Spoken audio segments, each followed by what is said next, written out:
Washington, former U.S.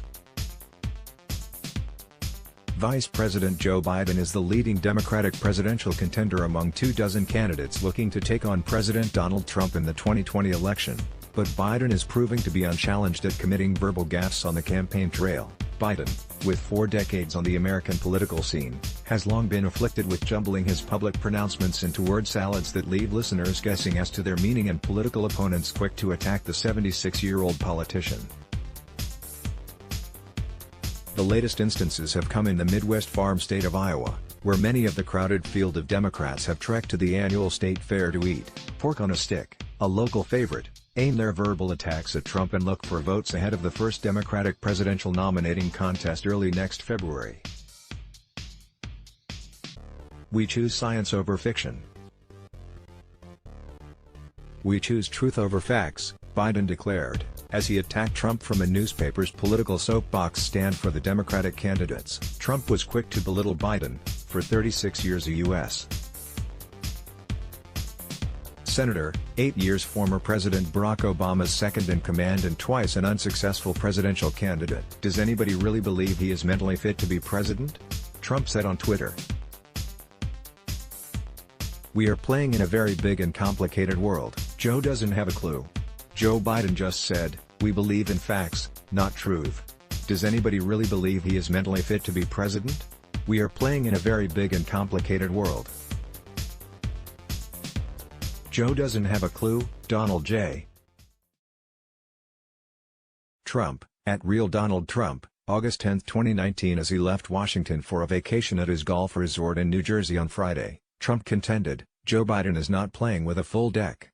To be sure, Trump often exaggerates his claims, with some U.S. media outlets saying he lies outright and have called him a racist after saying recently that 4 congressional lawmakers, all women of color, should go back to their home countries, even though all are American citizens, 3 by birth and 1, a Somali refugee, a naturalized citizen. President Donald Trump talks to reporters on the South Lawn of the White House, August 9, 2019, in Washington.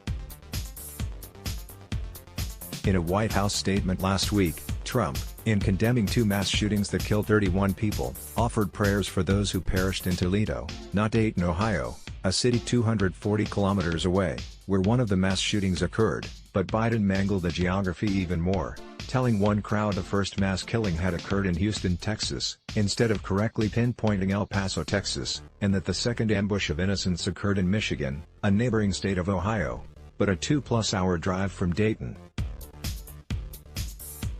Democratic presidential candidate former Vice President Joe Biden speaks at the Presidential Gun Sense Forum, August 10, 2019, in Des Moines, Iowa.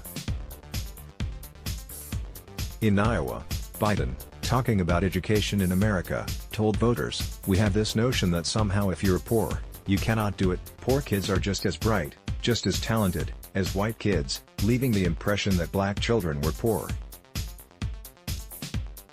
He quickly clarified, wealthy kids, black kids, Asian kids, no, I really mean it, but think how we think about it.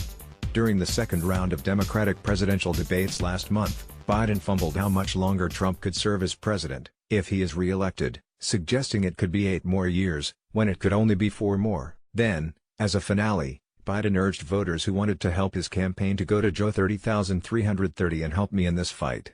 But there was no such website, although one tech-savvy rival quickly created one to divert fundraising to its campaign by using the Joe 30,330 web address. Biden, as it turned out, had meant to tell would-be supporters to text him at that number.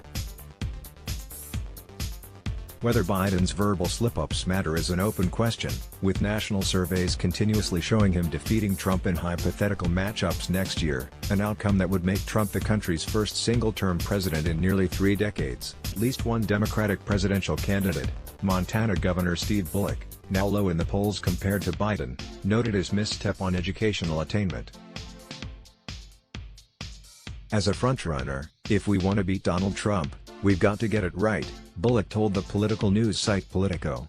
Everybody makes mistakes, but we can't afford those gaffes if we want to beat Donald Trump. Let's block ads. Why?